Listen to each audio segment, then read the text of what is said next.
and we're taking some of the top questions from real estate entrepreneurs all over the country, and giving them an opportunity to ask their questions in an open forum, with the goal to increase our lead conversion, but more importantly, build a dynamic business that scales, and so we can be profitable and have fun doing it. So, Ro, what question do we have today? This one's pretty good because this happens a lot. When people do things to you in business, how do you overcome that and still focus on adding value to people? Wow. Oh, wow. That is a tough question. Yeah, I mean, if you're in business for any period of time, most likely you're going to run into somebody that does not follow through on their promise or what they said they're going to do. And oftentimes, even though everyone has good intentions, sometimes when things get hairy, you see people's true integrity come out when they're, kind of maybe when their back's up against the wall or when something didn't play in their favor. And oftentimes, as professionals, maybe a deal goes south and we weren't expecting it to go south, or somebody said they were going to do something and they back out. Or maybe, maybe you have employees, or you're doing a deal with a contractor of some kind, and they just don't follow through. And these things happen in business all the time. The problem that I see is how we react to it. So if you're going to be in business, just know that you're probably going to get screwed eventually. Okay. At some point, you're going to get screwed. Okay. And it's going to suck really bad. Now, the downside is you got to figure out a way to recover and not let it happen again. What's most important, though, is that you don't put yourself in a position to see every human being like that and start treating people maybe like it's just a transaction and you take the human element out of it. And so I'll tell you a story. One of the things that happened for me is when I first got into the entrepreneurial world, I partnered with a friend, an acquaintance, to start up our brokerage. And simultaneously, I was flipping properties, and I was using that cash flow to continue to grow the brokerage, because we wanted to, we kind of had a unique model that we were running. So it was going to take a while to build up our cash flow. And I had somebody, a contractor that I'd never used before. He was recommended to me by a friend of a friend, and he had some crazy special deal that he wanted to do. He got awarded a contract from a big apartment complex that was supposed to be going up, and he needed like 40 grand. He needed like $40,000 to go to start the project. So he made sure he was liquid enough to actually engage. So basically, after doing some research, doing our due diligence, meeting with multiple people, I made a decision to give him the 40 grand. And even though I thought I did all of my due diligence, I still had a gut feeling like something was off.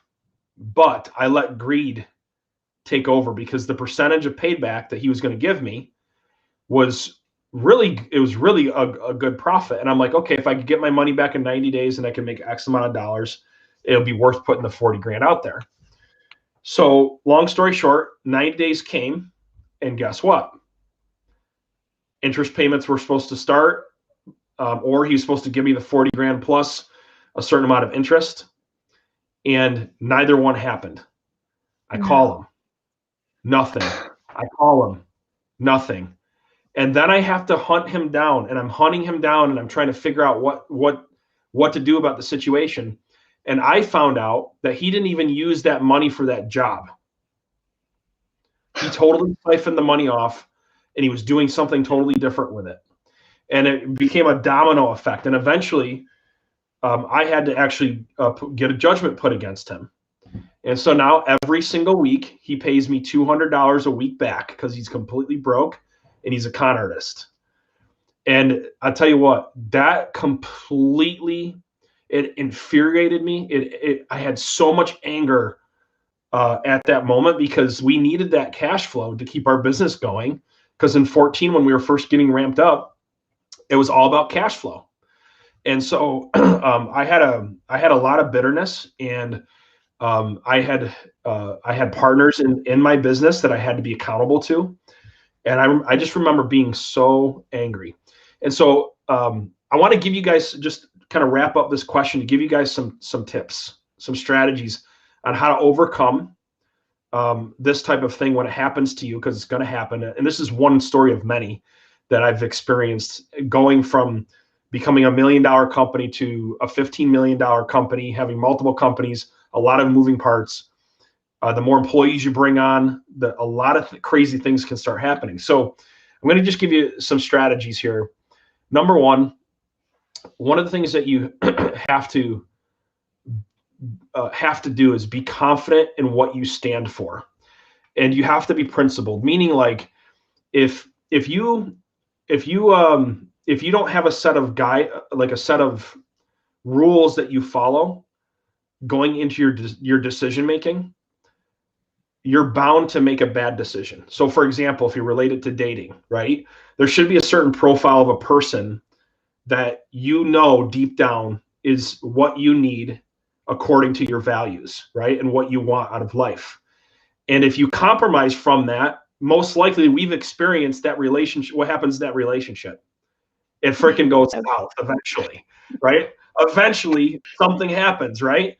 Well, it's the same thing with business. If you're making business decisions, and you need to first identify what your core values are that you're not willing to ever compromise, and then make sure you never ever go into business with anybody that doesn't have those core values, right? Or similar core values. Because if you do, that's when things become aligned. And it's just like the alignment of our bodies. If our bodies are not in alignment, what starts happening, right? We get all jacked up. And that's what happens too when we go into business, when you're not in alignment. The second thing is I think the other big thing too is just to talk about is making sure that you have a strategy where you're thinking 3 steps ahead. So when you're negotiating a deal, you have to make sure that you're looking at what possibly can go wrong, and be excited about what you're doing, but not be overly optimistic, right? So be excited and optimistic, but mitigate against your risks. And then ask yourself, if this happens and this happen, how can I recover? Can I recover from it? Right?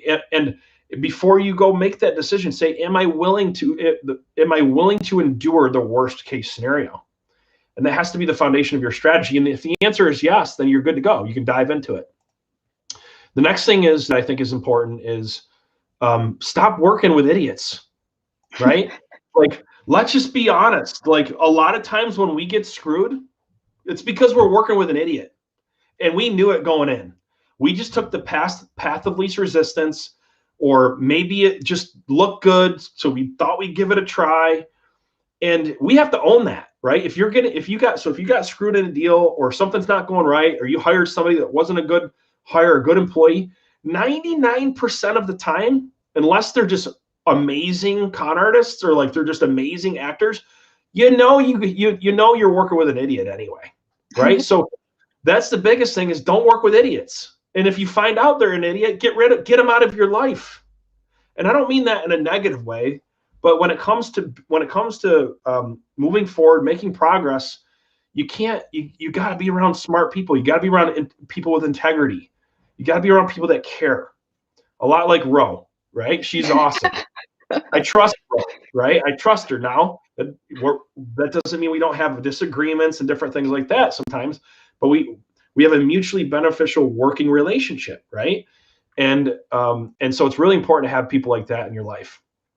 I think just wrapping up here is taking the time to be strategic versus tactical. And so what I mean by that is a lot of times what happens, and why we make bad decisions in our business, and why we go from the spirit of adding value to people's lives and trying to empower and enrich people, to being guarded or wondering if we're going to get screwed next after something like this happens, is because we're not self-reflective enough. And you can call this meditation, you can call this prayer, you can call this just sitting back and analyzing and looking at your life, whatever you want to call it.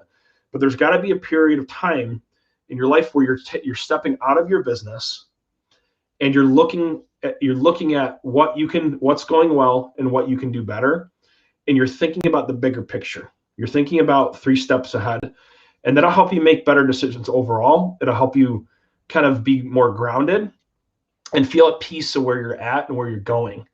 And I'll leave you off with this. Always have the long-term picture in mind. If you make decisions and you work through this process, having the long-term picture in mind, it'll work itself out. So, Ro, I hope that answered the question. I know it was a long No, answer to the.